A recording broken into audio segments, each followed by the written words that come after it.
Sous la brume de janvier se dessine Hong Kong, une région administrative spéciale de la République populaire de Chine, située au sud-est.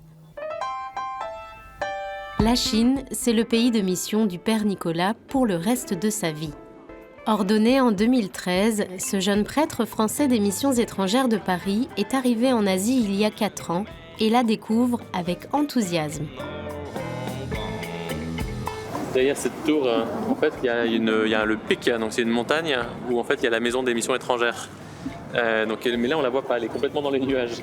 170 ans avant lui, les premiers missionnaires MEP s'intégraient à la population locale.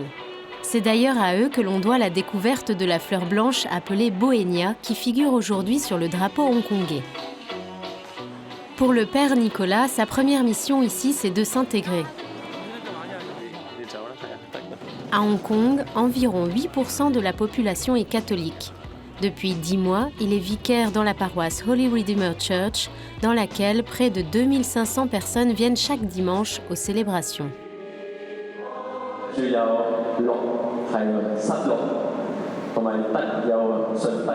Alors, son premier défi a été d'apprendre la langue locale. Pendant 3 ans, il a donc étudié le cantonais.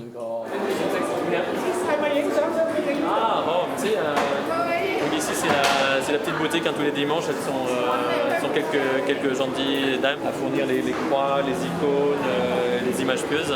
Parler la langue est un véritable outil pour sa mission, car c'est ce qui lui permet aujourd'hui de mieux rencontrer ses paroissiens et transmettre la foi. Ma vocation de missionnaire, c'est d'abord une vocation de prêtre. Cette vocation, elle est née quand j'étais étudiant à Lille, de vouloir transmettre l'évangile, d'être conscient qu'on a un trésor qui est incroyable avec l'évangile et avec le Christ et son amour pour chaque personne.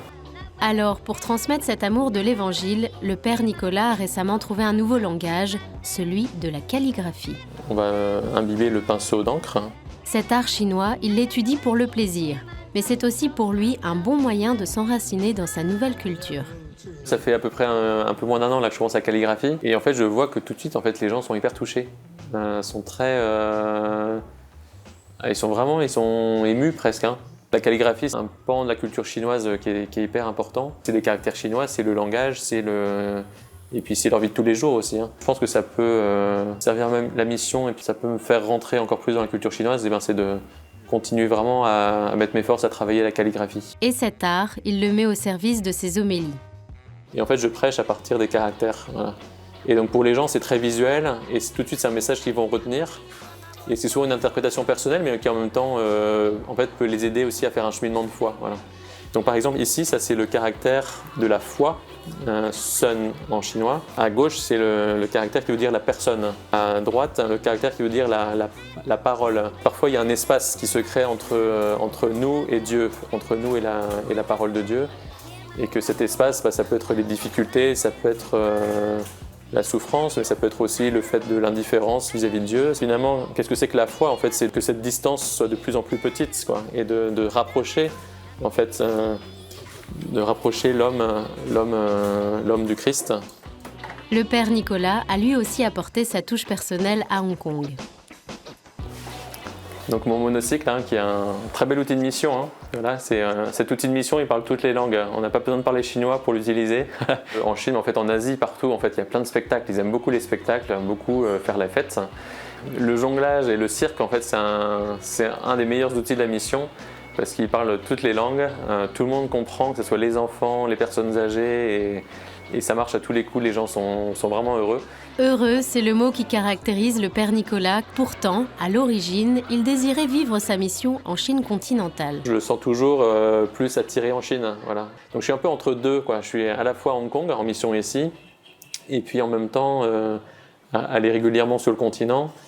Et où là, mon cœur de missionnaire, il va battre presque plus fort. Quand je suis en Chine, alors je rencontre les gens, il y a des besoins qui sont immenses, parce que justement, ils voient très peu d'étrangers, ils voient très peu de prêtres.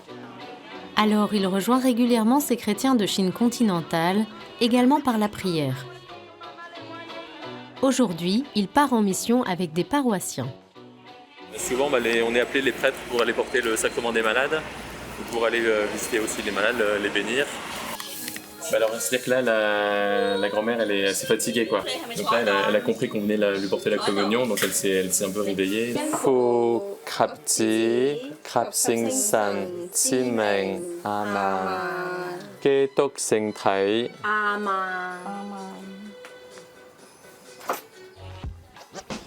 C'est cette église dynamique de Hong Kong qui réjouit son âme de missionnaire. On voit beaucoup, très régulièrement, en fait, des personnes qui viennent à l'église pour demander entrer en catéchumène et demander le baptême. Et très souvent, dans nos missions au quotidien de visite d'hôpital, de visite de personnes et de funérailles, et on est amené à rencontrer des non-chrétiens qui font ce pas très facilement en fait, du baptême. Alors ça, je pense que pour un missionnaire, c'est une grande joie, voilà, de voir une église qui est dynamique. Et cet élan missionnaire, il le retrouve chez des habitants du quartier, comme Madame Yip, médecin chinoise catholique. J'aime bien venir ici, dès que j'ai un petit peu de temps et que je passe devant la boutique, je viens ici, je frappe à la porte et puis je viens m'asseoir et puis on discute. Ils sont très naturels au niveau de leur foi et en même temps c'est complètement chinois. C'est vraiment, on est dans un univers que nous on ne connaît pas du tout ici. Et souvent quand je suis ici, qu'il y a des patients qui viennent chercher leur potion magique et tout de suite on dit ah bah ça c'est le prêtre de notre paroisse, allez écouter un peu ses homélies, ou peut-être prendre quelques cours de catéchisme et puis demander le baptême, ça vaut vraiment le coup et tout ça. Et c'est vrai que du coup, moi quand j'entends ça, je dis voilà, on est attendu, on est porté. Sans ces gens-là, qu'est-ce qu'on ferait? Moi je suis un étranger. Et c'est un échange de culture, voilà, ça permet de mieux comprendre la culture l'un de l'autre et puis aussi de découvrir qu'on est lié au niveau de la religion, on est de la même religion, donc en fait on est aussi des frères et sœurs. Et en même temps, c'est un bon relais justement entre l'église et puis cette société, quoi. Être un pont entre l'église et la société, mais aussi entre Hong Kong et la Chine continentale, c'est une mission que le Père Nicolas vit avec passion.